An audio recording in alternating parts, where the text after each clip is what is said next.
Bom, pessoal, vamos continuar falando no nosso tema, dentro do nosso tema, e agora falar um pouquinho mais, dar um exemplo de plano de cargos e salário. Lembra que eu falei da recepcionista, telefonista da última aula, com salário de 1.200? Eu posso estabelecer que eu vou precisar também ter um auxiliar administrativo para fazer atividade de escritório. Posso pagar para ele, porque vai ter uma responsabilidade um pouco maior, por exemplo, R$ 1.450.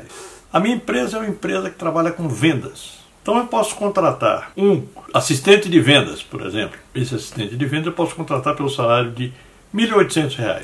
Afinal de contas, ele vai trazer recursos para a empresa. E posso pagar também para ele 1% de comissão sobre as vendas líquidas. E o que significa 1% de comissão sobre as vendas líquidas? É o valor da venda menos os impostos, porque senão eu vou estar pagando comissão sobre imposto. Então vamos imaginar que o produto venda por R$ 1.000 e só de imposto eu tenho que pagar R$ 300. Então eu vou pagar 1% a cada produto que ele vender sobre R$ 700. 1.000 menos os 300 de impostos, daria 700, o valor da margem líquida de venda. Na verdade, não sei se seria chamado de margem líquida ou margem bruta, porque depois disso você tem que tirar os outros custos. Mas, excluindo os impostos, seria 700. Então, eu pagaria para ele uma comissão em cima dos R$ 700. Vamos supor que fosse R$ 7 por produto, imaginando que era um produto que venda muitas unidades, vender muito, ele vai ganhar muito. Isso aí já mostra aquilo que eu falei sobre remuneração. O salário dele é 1.800. A remuneração é 1.800 mais um valor variável, que pode chegar a 2.000, ao somatório, a remuneração dele pode ir para 2.000, 3.000, depende de quanto ele venda e quanto a empresa esteja faturando. Uma coisa que a gente tem que ver também, quando a gente está montando o plano de cargos, é olhar para o mercado e para as competências que eu preciso para aquela pessoa fazer.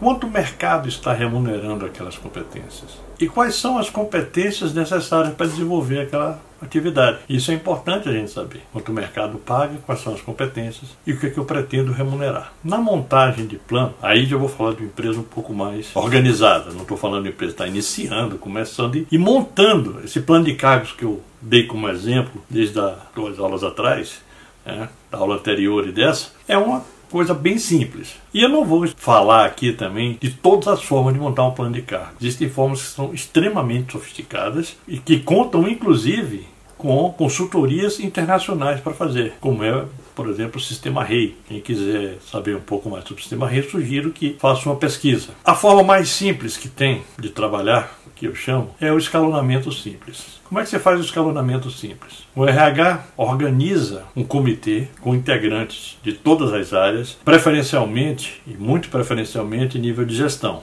Não precisa ser o diretor, mas pelo menos os gerentes de cada área. O gerente não vai avaliar o cargo do diretor. Se for o diretor, pode avaliar, inclusive, no escalonamento, o cargo de gerente. Bom, como eu falei, todos os integrantes têm que estar com as descrições de cargos. E em um quadro, ou na parede, onde vocês quiserem, coloca com um post-it o nome de cada cargo, separado em colunas de cada área da empresa. Recursos humanos, vendas, produção, contabilidade, ou administrativa, se você quiser englobar recursos humanos, contabilidade, finanças, etc. Desde que haja um certo escalonamento. E você coloca os nomes dos cargos numa sequência. Vamos pegar aqui, por exemplo, se lembra daquela recepcionista? Ela estaria aqui. Um pouco mais acima eu teria o auxiliar administrativo. Um pouco mais acima eu teria o assistente de vendas. E você faz esse escalonamento baseado nas responsabilidades, claro, e nos salários pagos pela empresa. Faz isso em todas as áreas. Quando isso está montado, você começa a questionar aos participantes se faz sentido aquela montagem, aquela escala que está ali. Alguém pode chegar e dizer, não, mas o meu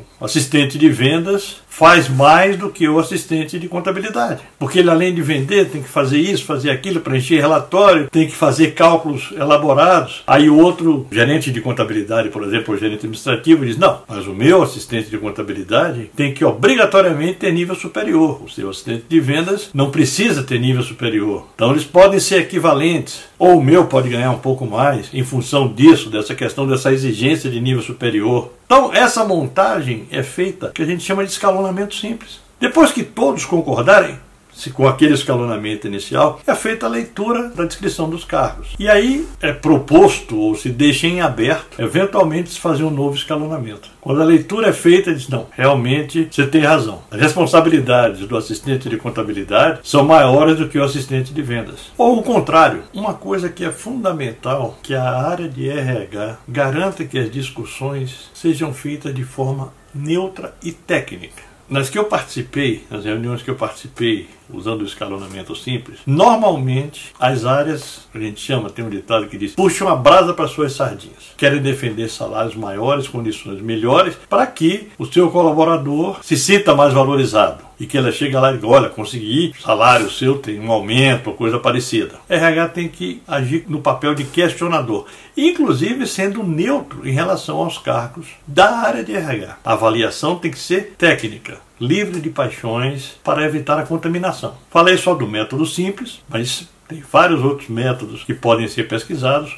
Pontos-rei, como eu falei, o pontos-rei requer uma consultoria internacional, ou de pontos não necessariamente, só precisa ter alguém especializado no assunto para trabalhar essa questão dos pontos. Vou dar um flashzinho. Os pontos você determina quanto vale competência, por exemplo, falar inglês naquela empresa. Você descreve a competência falar inglês, o que é que significa aquela competência, e dá o número X de pontos, 30 pontos. Falar. Redação em inglês. Também você descreve a competência, imagine que vale a 40 pontos. Obviamente que algum ocupante de algum cargo que tenha que falar e redigir em inglês, vai ter 70 pontos nessas competências, no somatório dessas competências. O que tiver só que falar inglês vai ter 30 pontos. E essas competências você estabelece, depois você faz uma média ponderada para ver quanto cada um estaria equiparado em relação às competências. Mas vale a pena pesquisar. Qualquer dúvida, mande no e-mail ou faça nos comentários, que dá para responder na live. Obrigado e até a próxima aula.